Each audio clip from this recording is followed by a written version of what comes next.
Hello guys, welcome back. So in this video, I'm going to be showing you guys how to draw support and resistance zones, basically. Right? So how to draw support and resistance zones, right? So I'm going to be showing you guys how to get your area of value or your point of interest and how to draw your support and resistance, basically. Now, you want to draw your support and resistance based on certain criteria, right? So you want to draw your support and resistance based on a trending market. Now, when I say a trending market, I don't just mean that you're having like an uptrend like this, and then you just want to draw your support anywhere, and then you just take your rectangle tool and you draw your support around it. Right? No. So your support and resistance should be recent your two recent swing points in the market, right? So this will be your first swing point, and then this will be your second swing point, right? Keeping in mind that also your resistance point could be your next support, right? So what do I mean by that?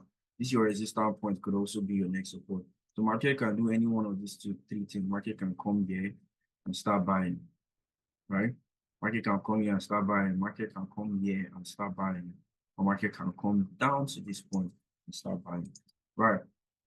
So this is how to draw your support and resistance, right? I'm going to explain again using another example. I just want you guys to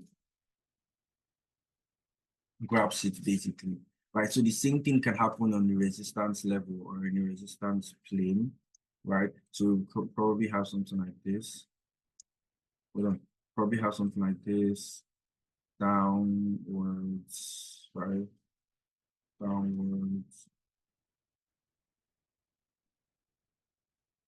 right? So we would want to draw our resistance points, the recent two swing points, right?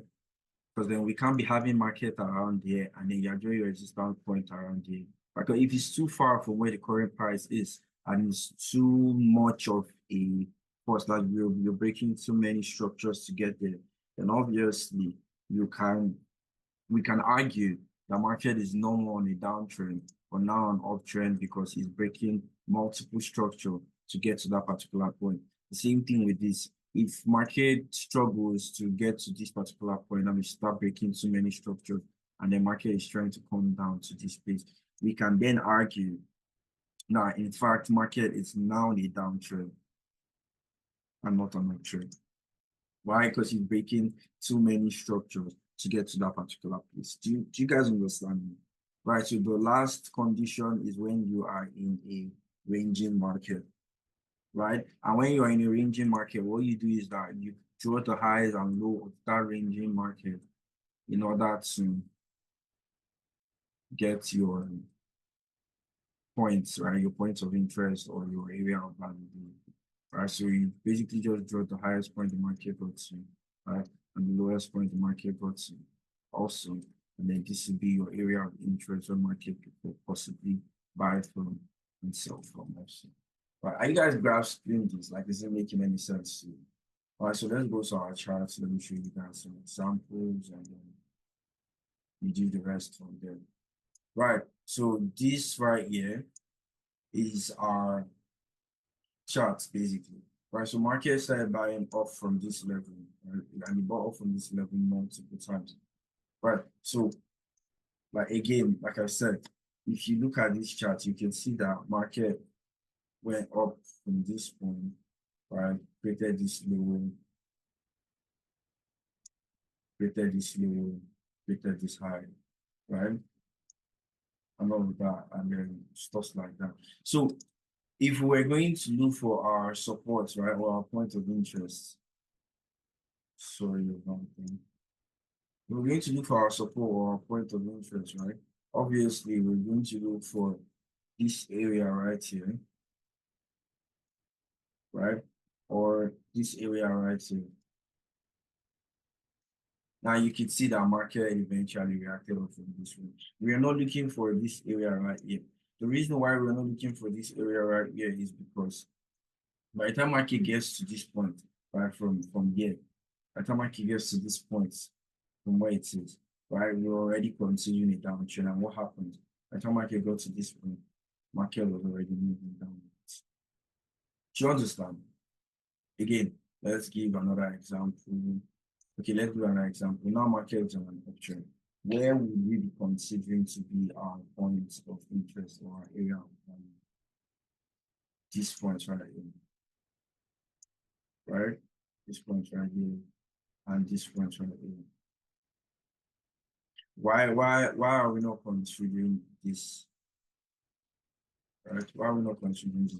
The reason why we're not considering this is because first of all, we are on our 4-hour time frame, and second of all, by the time market comes to this level, right?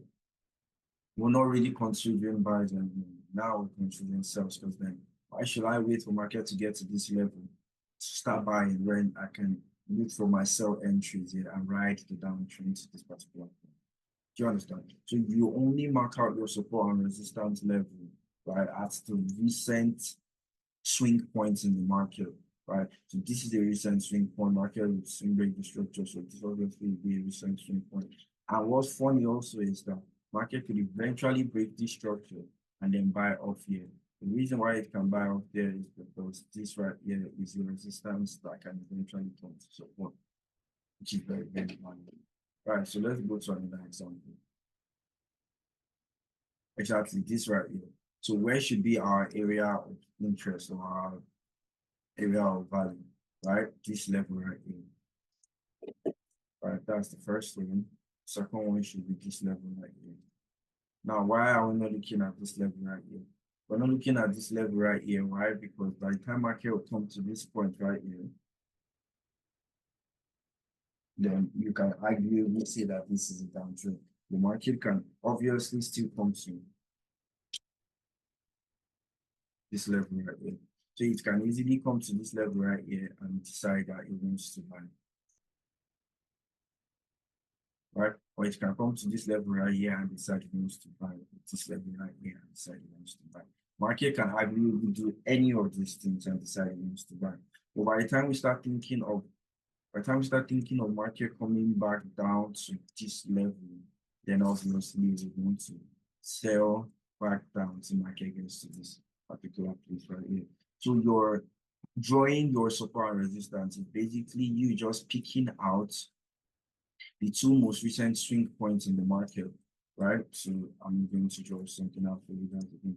You basically just picking out the two most recent swing point in the market, and it's not just using your trend, right? It's not just using your trend. It's also studying the charts properly so you can see your chart patterns and probably even your moving average and all that, right? But then picking out your two most recent points in the market, right? And then hoping the market can, or picking them out as your point of interest, right? Hoping that by the time market gets to that particular place, right, you would arguably have a reason to either buy or sell from there, right? So I hope you guys already grasp this knowledge. I hope you guys already understand how to draw your support, how to draw your resistance, and then see you guys in the next video where we're going to be taking you through more intensive topic on this support and resistance or your supply and demand. And obviously, leave a like, hit the subscribe button, and then we're going to see you in the next one.